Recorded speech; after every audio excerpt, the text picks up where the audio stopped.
Denise asked me to step in for her tonight. She wasn't feeling well. Good evening. Good evening. It's my pleasure as a member of the board of the Venice Interfaith Community Association to welcome you, and many of you to welcome you again to this service of Thanksgiving. I know so many of you have been faithful attendees. Every year as we begin to plan this service, we identify a theme, a particular focus for our gratitude. This year's theme is listening to all of the voices. And I think that you will hear this theme resonating through the readings, the music, and the voices of the speakers. This Sunday, Reverend Don Wilson, the pastor of this church and the person you heard with the flute tonight, spoke about gratitude, and he mentioned that one of the things he feels grateful for is his family's story and his part in that story, and for the privilege of hearing the stories of other people. We are all part of the story, and when we tell our stories and listen to those of others, especially those whom we may not hear very often, we learn to appreciate the power and the beauty and the poetry of our blended voices. Amen. So let us listen with grateful hearts and give thanks for all the voices gathered here tonight. And I would like to just add one more word. Because our board felt that these are somewhat extraordinary times, we have put together an extraordinary winter series. And I'm going to ask you to look on the table as you leave for the brochure that tells about American racism, yours, mine, and ours. There are also some fairly large posters, 14-inch posters. If you have any places that you know of where you could hang them, there's an ample supply, and I'm asking you to take them. Thank you.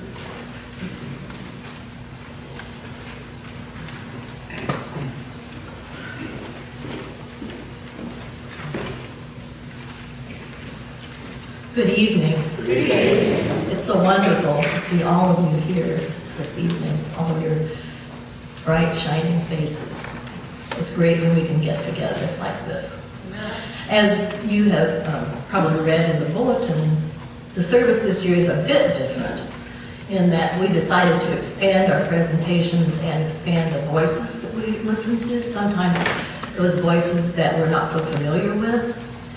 And we've done this because we want to create respect and love and joy and peace and lead with gratitude.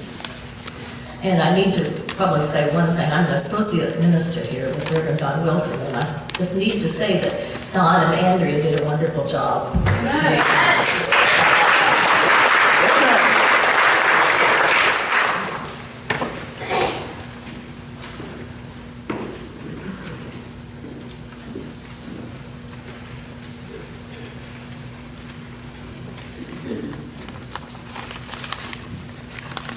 Hello, my name is Emily Brown, and today I'm going to pray with you. Dear Lord, thank you for letting all of us gather here tonight. Thank you for all the different people from all the different faiths who love you. Thank you for giving us this chance to come together and celebrate your glorious name. I pray for all those who couldn't be here tonight, that they can have a blessed evening and a great Thanksgiving tomorrow. I pray for all of those in need tomorrow who do not have the food or money or shelter. And I just pray that throughout our day tomorrow that each and every one of us can just help bring some joy to someone else out there. And God, I ask you to keep all of us safe this wonderful holiday season, that any family coming in or going out may have safe journeys, and that we can come together and celebrate a time to be joyful and a time to be thankful. Thank you, God, for our families. Thank you for our parents. Thank you for our friends. Thank you for our children. Thank you for everything you've given us. Thank you for the people who we struggle with. Thank you for our enemies. Thank you, God, for everything that we do. and thank you for being our Lord and Savior. Amen. Amen.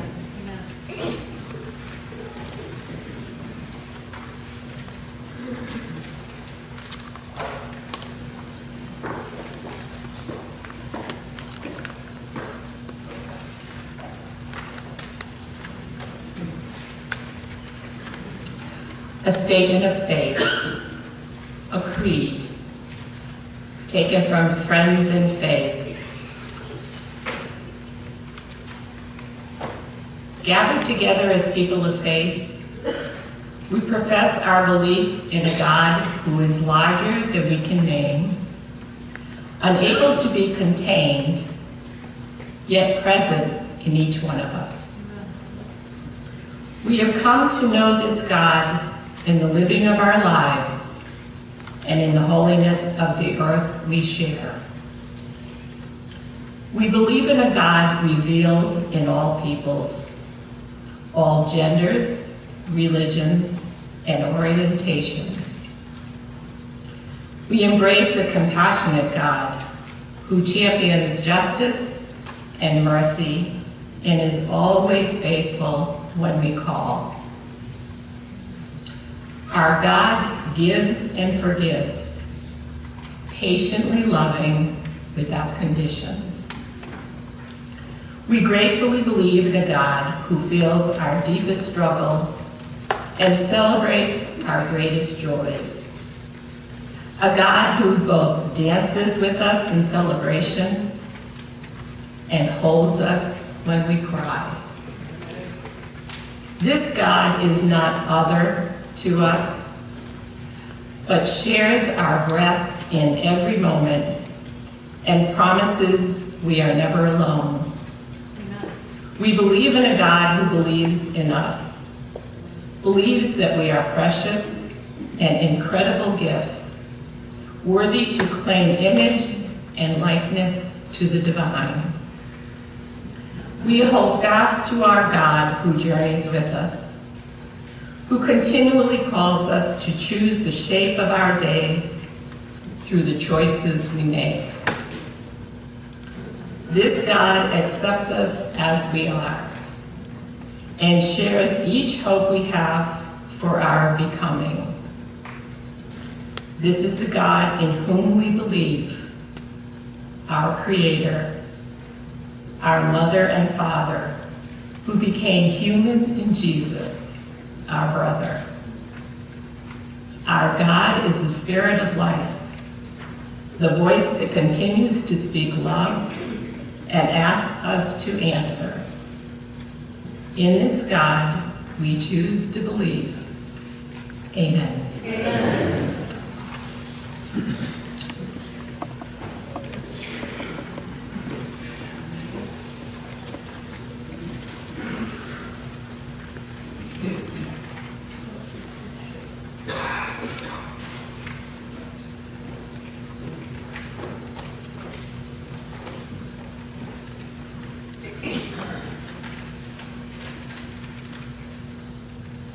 Good evening.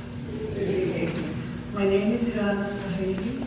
I represent the Baha'i community.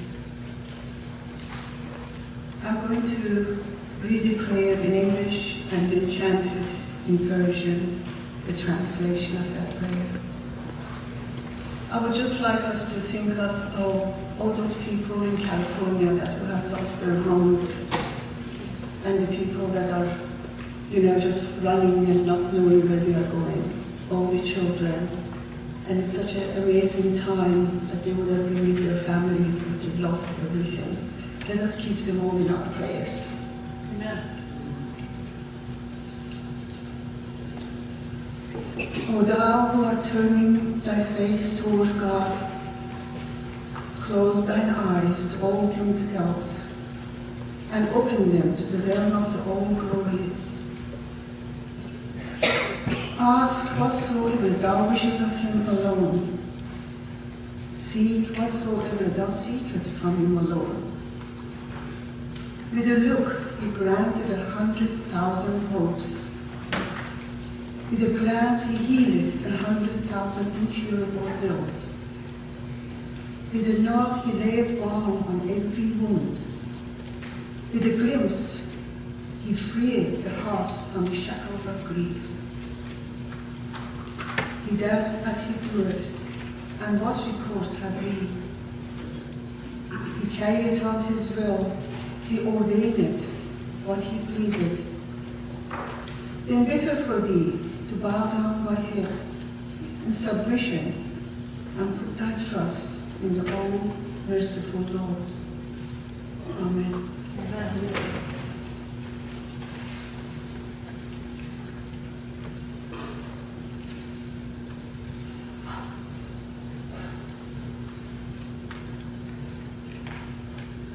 لو وقعوا المتوجه إلى الله چشم از جمیع ما سما بربند و به ملکوت ابها برگشاد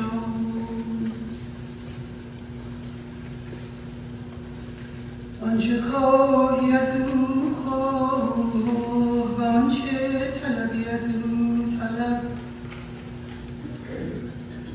به نظری 100,000 حاجات روا نماید و به التفاتی 100,000 درد بی درمان دوا کند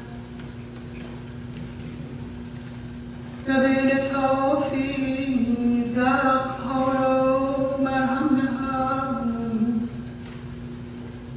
و به نگاهی دلها را از قید غم برهانم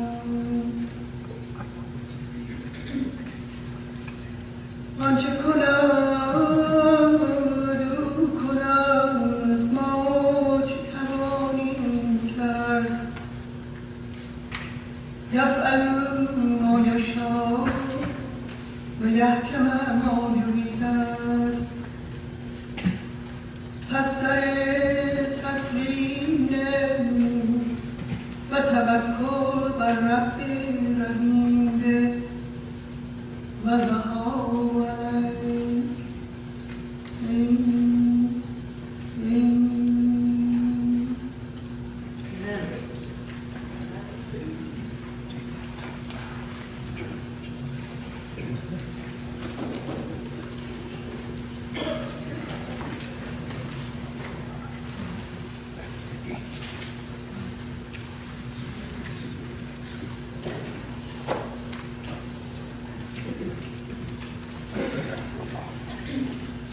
Shalom.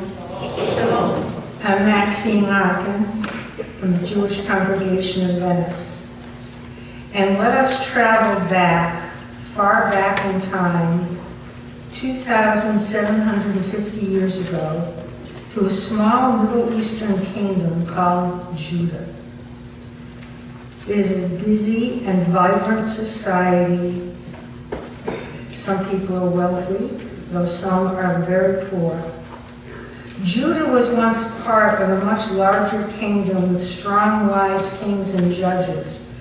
However, because of internal political problems and external threats, Judah became a remnant of its former glory and is now suffering from hard times.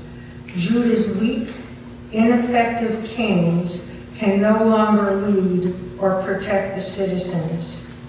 The Judeans, unlike their neighbors, worship only one God, a God revealed to their ancestors who throughout their history has guided, protected, and saved them from starvation and slavery.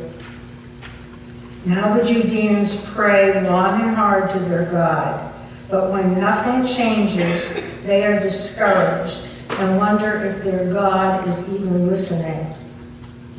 And then a remarkable man appears, not a priest or a prince or a general. He is a man of words, bringing his people a message so powerful that it was written down, read, translated, and studied ever since. It is still in print today. Here are some passages from his book. the book of Isaiah.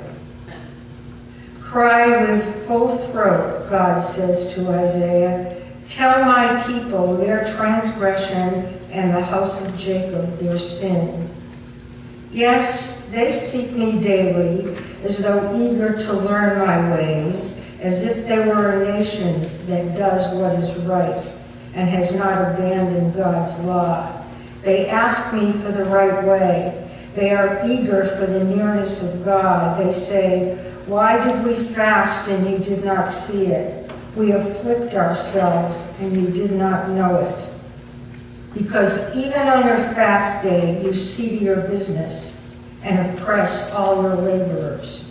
Because you fast in strife and contention, and you strike with a wicked fist. Your fasting today is not such as to make your voice heard on high. Is this the fast I desire? A day for men to starve their bodies? Is it bowing the head like a bulrush and lying in sackcloth and ashes? Do you call that a fast? A day when the Lord is favorable? No. This is the fast I desire. To break the bonds of injustice and remove the heavy yoke. To let the oppressed go free and release all those enslaved. It is to share your bread with the hungry and to make the homeless, take the homeless poor into your home. When you see the naked, to clothe him and not to ignore your own kin. Then shall your light shine forth like the dawn, and your wounds shall quickly heal. Your righteous one leading the way before you, and the presence of the Lord guarding you from behind. Then when you call, the Lord will answer. And when you cry, he will say, here I am. Our Jewish sages teaches us that the righteous of all nations have a place in the world to come. So let all those who pursue justice and act with compassion be blessed. As God proclaims to Isaiah, for my house shall be called the house of prayer for all peoples. Amen. Amen.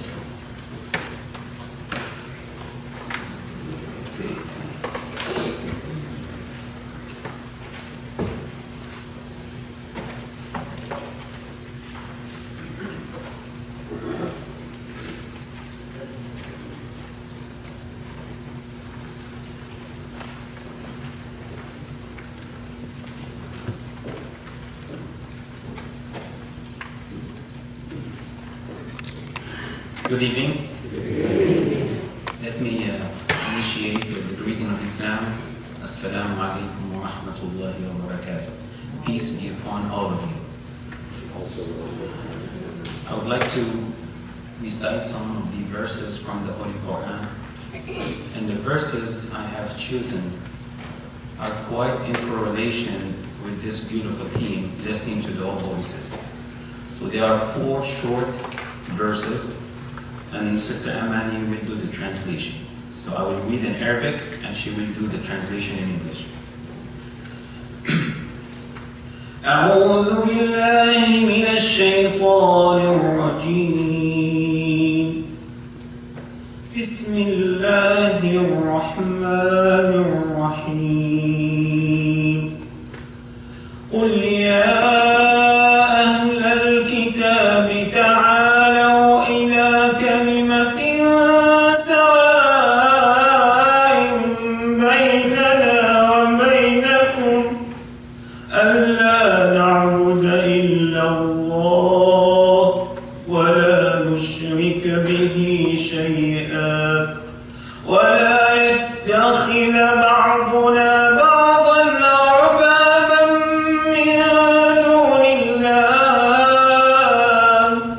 فإن تولوا فقولوا اشهدوا بأننا مسلمون يا أيها الذين آمنوا لا يسخر قوم من قوم عسى أن يكونوا خيرا منهم ولا نساء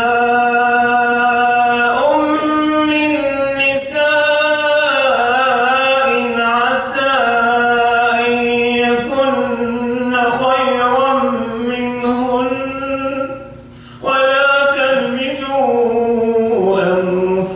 بينكم ولا تنابزوا بالألقاب بئس الاسم الفسوق بعد الإيمان ومن لم يتب فأولئك هم الظالمون يا أيها الذين آمنوا اجتنبوا كثيرا من الظن إن بعض الظن إثم ولا تجسسوا ولا يغتب بعضكم بعضا أيحب أحدكم أن يأكل لحم أخيه ميتا فكرهتموه واتقوا الله إن الله تواب رحيم يا أيها الناس إنا خلقناكم من ذكر وأنثى وجعلناكم شعوبا وقبائل لتعارفوا إن أكرمكم عند الله أتقاكم إن الله عليم خبير.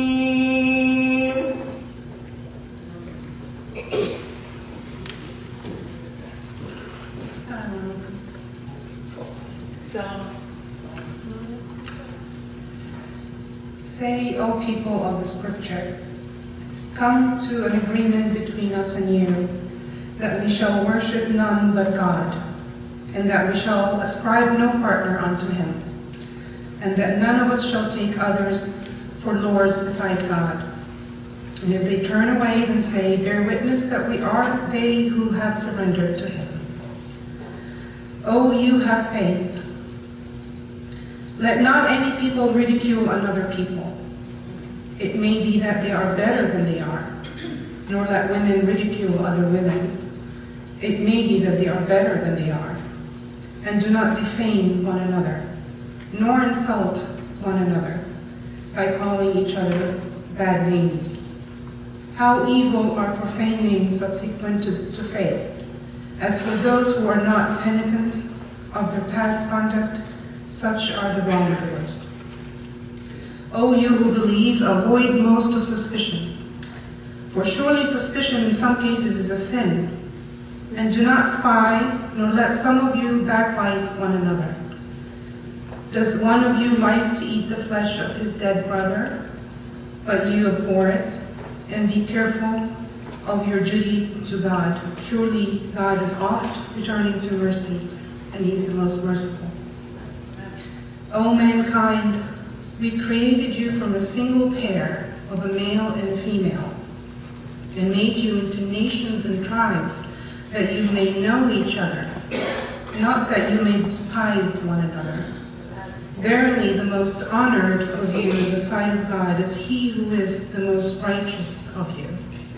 And God has full knowledge and is well acquainted with all things. Thank you.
My name is Jules, and I'm here speaking for Also Youth. If you haven't heard of Also Youth before, I'm so glad I get to tell you about it today. Also is a youth community center in downtown Sarasota that has been providing a safe place for LGBT youth for over 25 years. I've personally worked at Also Youth for 2.5 years. I like to tell the story of Also Youth because I am thankful that it exists. In the early 90s, a group of parents were alarmed by the suicide rate for LGBT teens in Sarasota. They set up a pager, and youth in need of support could call the number and be called back within 10 minutes, and dedicated parents and volunteers would talk to them and support them. This soon became an in-person support group, and since then also has become so much more. We provide education and training to other community organizations, teachers, mental health professionals, and parents and families. We have a drop-in center with programming for youth every week. I visit high schools across Sarasota and Manatee County and support the after-school LGBT clubs, which are known as GSAs, standing for Gay Straight Alliances. I graduated from Port Charlotte High School in 2012. There was not a GSA at my high school, and there wouldn't have been enough students to start one. There were only 2 out gay students, one of them being me. I wasn't rejected by my peers, but I felt very isolated. I couldn't see a future for myself. I never met another gay or lesbian adult in Port Charlotte, and I didn't meet one until college. As soon as I had my license, I drove up to Sarasota and visited Also Youth. It was hard for me to get there, and I wasn't able to go back, but knowing that it existed made connection feel possible. Now I work there, and I'm connected to a whole community of LGBT adults and youth. That feeling alone has been incredible. The LGBT youth today have more role models than ever before. For example, more openly lesbian, gay, bisexual, and transgender people were elected during the midterms than in any previous election. While many of our youth face struggles, such as bullying and parental rejection, which leads them to experience depression and anxiety, in general, they have more support than ever. In general, the youth I know are not afraid of coming out. They expect their friends to support them, and often their parents do too. I wanted to read a testimonial from a parent of one of our youth, who has 2 children participate in our programs, because I think of it often. Here's what she said. Because of Also, my teens know that there is a huge group of people who have their back. The teens I am proud to be launching into adulthood have a confidence that can only come from being celebrated for who they are. Their eyes light up and an excitement comes into their voice when they think of their friends and all of the volunteers who think they are absolutely wonderful. The joy in their hearts is palpable. Nobody in our home is talking about suicide anymore. Also is the reason. Thank you for inviting me to speak.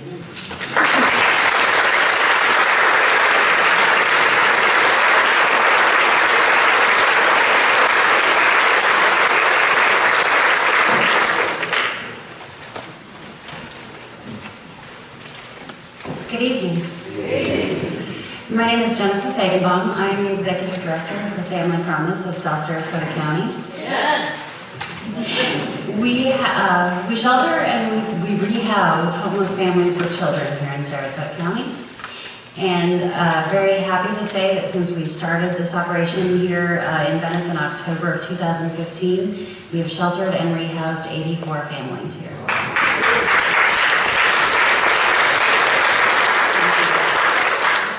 Every year, Sarasota County identifies over 800 school-aged children in this county who are homeless. That's just the children who are identified. They probably have younger siblings at home. They may have children in the house that aren't going to school. So, and there are a lot of families who don't let anyone know that they're homeless. So the number is higher. The really interesting part about that is that the last 2 years, half of that number has been here in South Sarasota County. And for the last 2 years, Venice High School has had the highest ratio of homeless students. We are here, and we all love what we do, Family Promise, but I personally was a homeless youth, and so I have a great passion for what I'm doing. I love this program, and I love the way this program works. When I was a homeless youth, there was a couple, and they found me, and they reached a hand out to me and said, "Let me help you." They brought me into their church, and I am blessed. They are the reason I am who I am today. And I think that is why the Family Promise Program works so well, because it brings in faith, it brings in the community to help these families through this crisis, and to also teach them some values that they maybe weren't learning elsewhere. So I want to thank Venice United Church of Christ and the other 20 congregations who are part of our program and make it work. And thank you so much for having me speak tonight.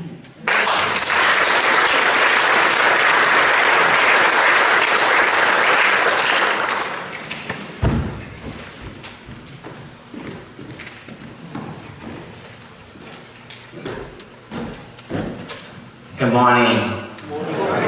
My name is Chris. I'm going to tell you a story. James 1, 19, 20, 22, 27. You must understand this, my beloved, that everyone be quick to listen, slow to speak, slow to anger. For your anger does not produce God's righteousness, but be doers of the word and not merely hearers who deceive themselves. For if any are hearers of the word and not the doers, they are like those who look at themselves in a mirror. For they look at themselves and upon going away immediately forget what they were like. But those who look into the perfect law, the law of liberty, and persevere, being not persevere, not being not hearers who forget, but doers who act. They will be blessed in their doing. If any think they are religious and do not bridle their tongues, but deceive their hearers, their hearts. Their religion is worthless. Religion that is pure and undefiled before God the Creator is this: to care for orphans and widows in their distress, and to keep oneself free from the values and ways of the world.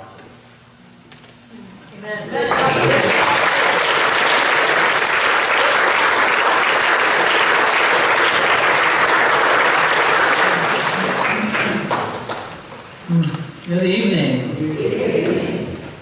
What a precious thing to be here this evening. Amen.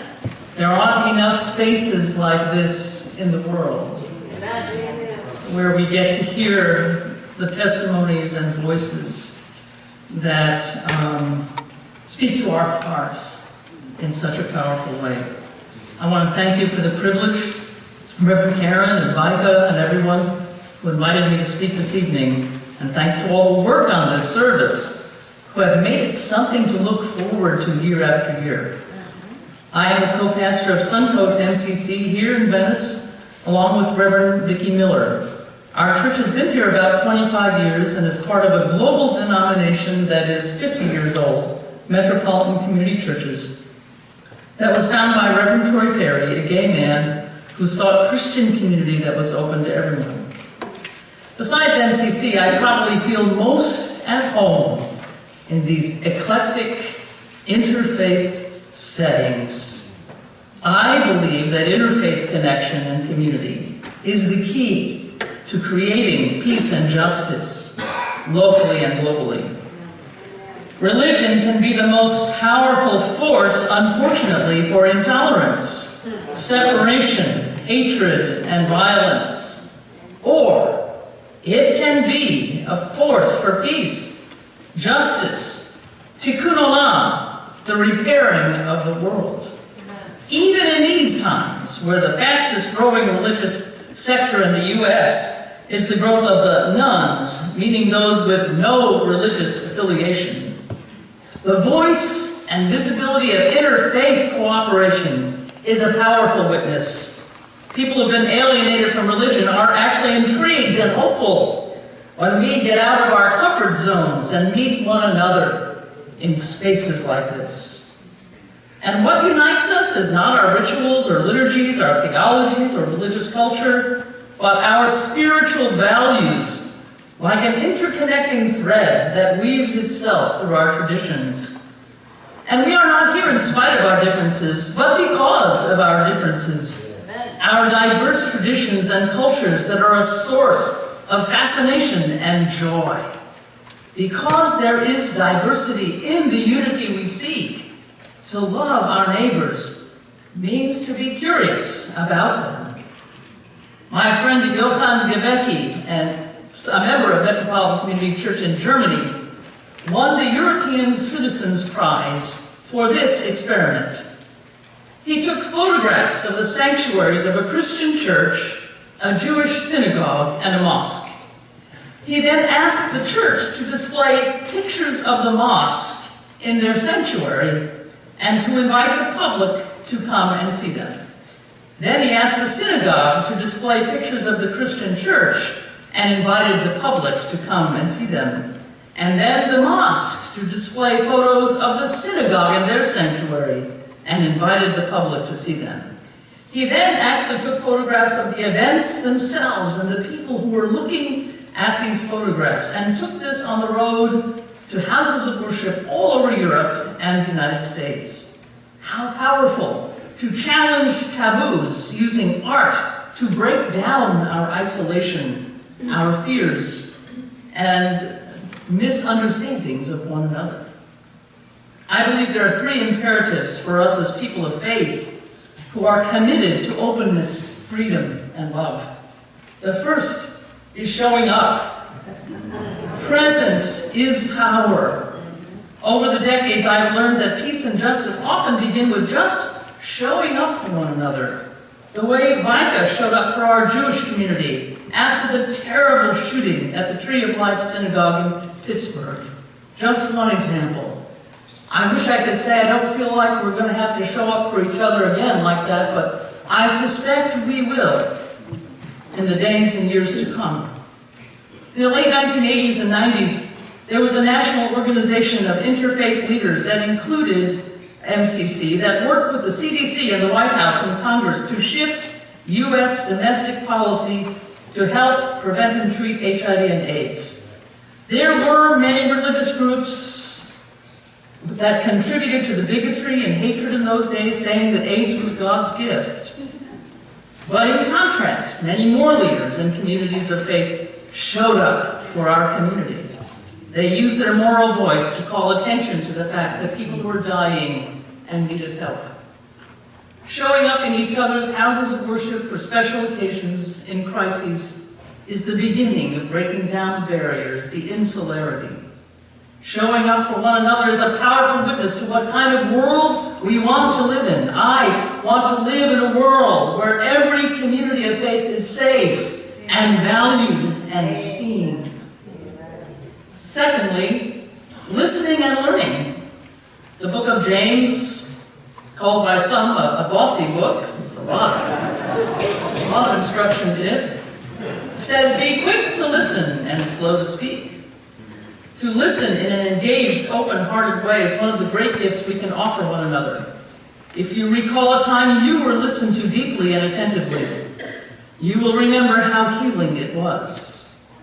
In our world of social media, of multitasking, our interfaith commitment to listening deeply to each other is countercultural.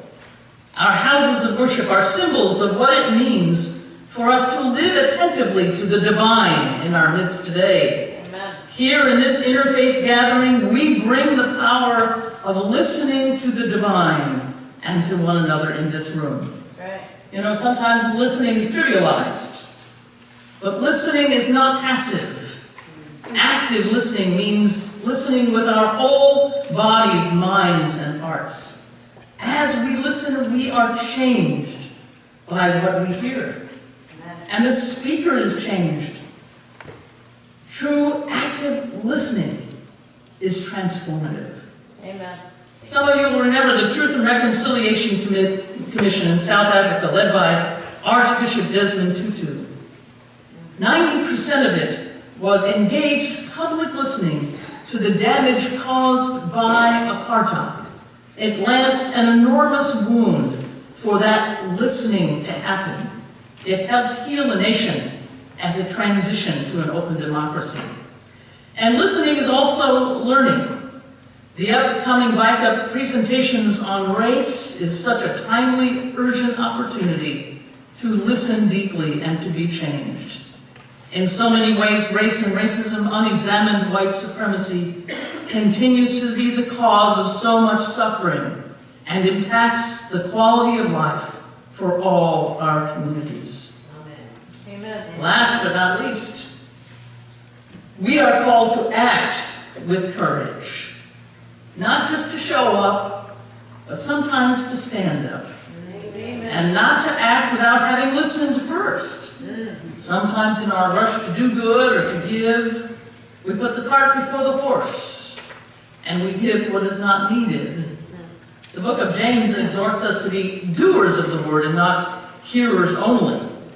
In another passage, he says, faith without works is dead. Now, Christians had hundreds of years of fights and conflicts about that verse and what it really meant. But I think it simply means that a living faith produces living fruit, which is action that heals the world. Amen. Sometimes in our own neighborhood and sometimes globally. Several years ago, a youth from our church and young adult group made a trip to the Dominican Republic to visit an orphanage for children impacted by HIV and AIDS. Their role was to listen, learn, and then to help. I asked one young woman who was transgender to tell me why she was giving up her vacation from her first year in college to go on this trip. She told me that when she was 6 years old, her drug-addicted mother died of AIDS in Oklahoma. She was then in several foster homes, but was abused and ran away. She ended up on the streets of New York in desperate circumstances as a 15-year-old. She herself was diagnosed with HIV, but made her way to the youth shelter operated by Metropolitan Community Church of New York and began a road to recovery, to coming out as transgender. She graduated from high school and had started college. I will never forget what she said to me. She said, Reverend Wilson, I'm going on this trip because I am so fortunate. And I want to share my story of hope with these kids. Now, I'm not sure if I were orphaned at 6, homeless, had contracted HIV, that I would ever describe myself as fortunate. But she saw the redemptive value of her story, as we've heard tonight, and was empowered to act courageously. There are spiritual values at stake that we must stand up for: the love of neighbor, compassion, justice, and peace. James says, ultimately, it's about caring for widows and orphans and for the most vulnerable among us. This is the kind of action that pleases God. Amen. We need to listen and act in response to those who are vulnerable in our culture today. Children separated from their parents in detention tonight, maybe 14,000 of them. Refugees fleeing death, starvation, or war. For those in prison tonight. For the ways in which racism impacts our neighbors and our souls. For those of our neighbors struggling with drug addiction, fueled by those who have made a profit off of the suffering of others. We need one another. We need to show up for one another, listen and learn from each other, and dare to act with courage. Amen. The scriptures we read also say, do not grow weary in well-doing, for in due season we shall reap, if we do not lose heart. Let's not lose heart, even in a tough season. but grow in our connection to one another, especially as communities of faith. I want to thank you, in the midst of what is often a very busy time with family and friends, for showing up tonight. I am inspired and blessed by all of you and what you do every day for your communities. Amen. Amen.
offering will be given to the All Faiths Food Bank.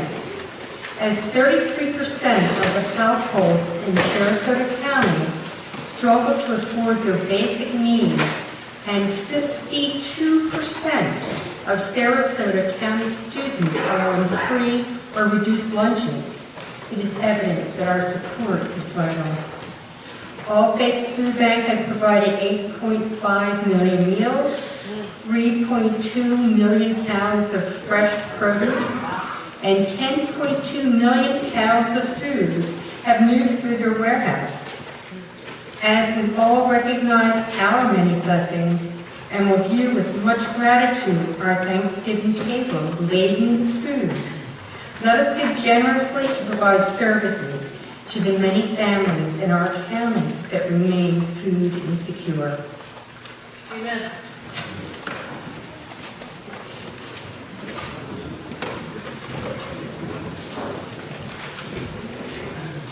Thank you.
I'm truly filled this evening with a beautiful, beautiful service.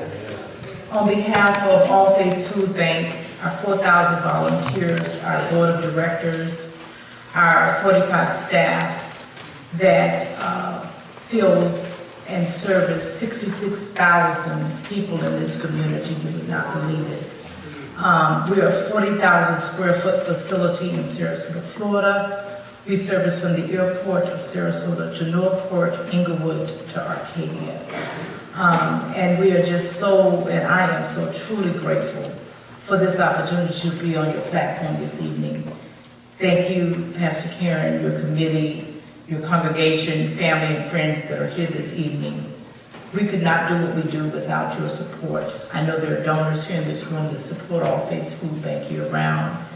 And because of what you do, we are able to feed those 66,000 people, children, families, veterans, and seniors on a daily basis, 365 days of the year. And because of what you do, we are hopeful that many of those families will have a Thanksgiving meal this holiday season. We just gave out 7,000 turkey meals in the past 2 weeks because of donors like yourself, because of congregations like yourself, because of the community that we serve. And so we are truly, truly grateful for all you do for who we serve. Happy holidays to you all.